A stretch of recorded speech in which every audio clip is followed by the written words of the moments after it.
everyone, my name is Whitney and I am a dental hygienist. If you're new here, welcome. If you've been here before, welcome back. Let's talk about root canals, what to expect, are they painful, how much do they cost, and are they safe?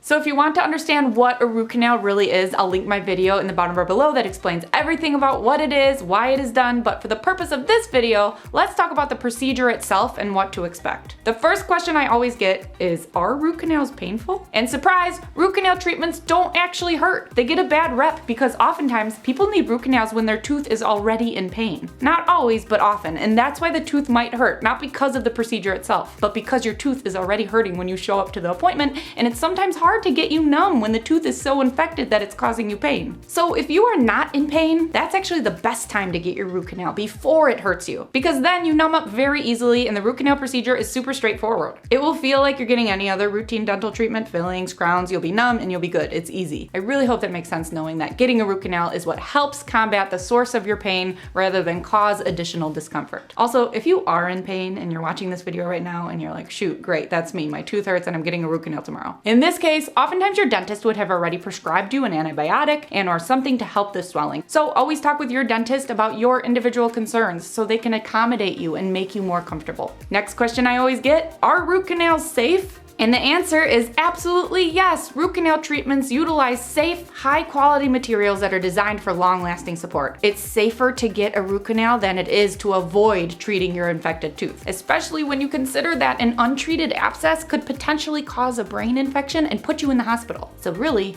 a root canal treatment is safe. It prevents the infection from spreading because it gets rid of the infection. And something else that's been circulating the internet about root canals being unsafe, yet again giving root canals a bad reputation, is something about harboring harmful toxins. I've seen blogs and documentaries about this, and it's unfortunately based off of nothing. What a root canal does is the exact opposite. It removes the harmful stuff from the tooth by cleaning it out, disinfecting it, and then filling in the cleaned up tooth. So definitely important to know that root canals remove the harmful bacteria and stop it from spreading. I don't really understand where the disconnect, where the confusion came from, but yeah, usually those blogs that are falsely claiming all that stuff often also pose the argument that keeping a tooth that was previously infected in your body will spread throughout your body. And they always recommend, and they're trying to persuade people, that it's better to pull your tooth, get an extraction, and forget the root canal, don't try to save it. However, again, with a root canal, it's removing the infection. So if you're able to get a root canal, always best to do that, because it's always best to keep your natural teeth if you can, opposed to pulling everything right away. I always use the comparison of if you broke your arm, say it got infected, you wouldn't just cut off your arm right away. That would not be the first option to treat an infection. Wouldn't you do everything you could to save your arm? It's the same thing with teeth. It's a last resort to pull a tooth. So whenever you hear that root canals cause all this scary stuff, just please know that is not the case. There is literally no valid scientific evidence supporting any of those claims. Next question I get, what should I expect during my appointment? How long will it take? Now, every tooth is super different. It really depends on how many roots there are, if they are all twisted and curved, or if it's a simple single root. So the only person who can tell you the best time estimate is your dentist or your endodontist, whoever is doing your root canal for you. They can examine your x-rays and examine your individual situation better than anyone online could tell you. But in general, what to expect at your root canal appointment, you normally wouldn't need a driver. You won't need someone to drive you to your appointment unless you are going to be totally knocked out, which is rare because most of the time it's not recommended. It's super normal to be awake and just get that tooth and that area of your mouth numbed up with local anesthetic. If you are a little nervous, sometimes some people ask for nitrous oxide, you know, the laughing gas to put your mind at ease. But if for some reason you have super high anxiety or you're extremely nervous about being at the dentist in general, talk with your dental provider and ask if they offer sedation. It's of course what you are comfortable with. So if you are going under, you would need a driver. But if you are not going under, which is more common, then you can drive yourself. Regardless of whether you're going under or not, the tooth and the area around your tooth will still be numbed up. And once you are numbed up, lots of patients say that root canal procedures are actually boring because you just lay there and it's kind of quiet. There are some noises, but it's nothing like getting fillings or crowns where there is loud drilling the whole time. I always recommend my patients bring headphones or something to keep them entertained because truly boring is the most common review I've heard from my root canal patients. You can always ask to watch the procedure too. If they use a microscope and they have a TV, sometimes they could connect it for the patient to watch. Kinda cool. I do also have a video that shows a root canal procedure being done in the mouth with me voicing over each step, which I think is pretty cool and lots of you might think it's pretty cool too. So of course I'll link that video of mine in the bottom bar below if you'd like to watch the step-by-step process. And before we go, let's talk about cost. Most dental insurances will cover root canal treatments. However, not all of them do. So you'll need to verify your coverage to get a general idea of what your out-of-pocket expenses will be. Root canal costs depend on several factors, such as the cost of living in your area, whether you're seeing a general dentist or an endodontist, which is the root canal specialist, and even which tooth it is and how many roots there are. So for a front tooth, the average price is around $700. For a premolar, it's usually around $850, and for a molar, it's around $1,200. Again, these are averages. They can be super less or super more depending on where you live. Also, lots of insurances may cover 50% of it or even 80% of it, depending again on a million factors. Insurance is complicated. But in general, the more roots, the more expensive. So the molars will be the most expensive teeth to get root canals on, and your front teeth will be the most affordable. In conclusion, always remember, if you need a root canal and your dentist is recommending it's the best treatment for your individual tooth in question, it is always best to save your natural teeth. Also, the overall root canal cost can actually save you money and time in the future when compared to extracting the tooth and then getting a dental implant placed in that site. And lastly, if your tooth in question is not salvageable, your dentist does not think a root canal can save it, I do have a video all about the different tooth replacement options, so I'll also link that video in the bottom bar below if you'd like to learn more about implants, bridges, partials, all the different options to replace a tooth. But really, if you can get a root canal to save your tooth, if it's recommended, then it's always best to have your own tooth in your mouth. I hope this video helped you. Please like, subscribe, and turn on your notifications if it did. I'll link all the videos I mentioned in the bottom bar below, and until next time, I'll see you on Instagram at Teeth Talk Girl. Peace, love, and teeth.